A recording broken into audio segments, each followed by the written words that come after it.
નમસ્કાર ખેડૂત મિત્રો, હું સિગ્મા ક્રોપ સાયન્સમાંથી રવિકુમાર ચૌહાણ.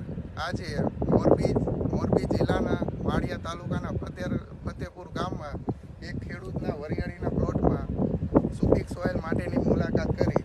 એ ખેડૂતને સુપીક સોઇલ પાઈને પહેલાં તો સૌપ્રથમ એમના ઉગાવાના જર્મિનેશનમાં, બાદમાં એમ 1 એકરમાં 1 લીટર પાયું. પછી એમને વરિયાળીમાં સારામાં સારું રિઝલ્ટ મળ્યું અને વરિયાળીની હાઈટ ગ્રીનરી એ ખૂબ સારી લાગી. જો તમે આ બાજુમાં તમે જોઈ શકો છો કે આ વરિયાળી કઈ રીતના એમને ગ્રોથ પ્રમોટ કરીને ઊંચાઈમાં, હાઈટમાં, બધામાં અને વરિયાળીના ફેલાવામાં એ પણ તમે જોઈ શકો છો કે આ ખેડૂતને સુપીક સોઇલ ખાલી એક એકરમાં 1 લીટર અખતરાપૂર્વક વાપરેલું હતું. પછી એ ખેડૂતને ખૂબ સારામાં સારું રિઝલ્ટ આવ્યું.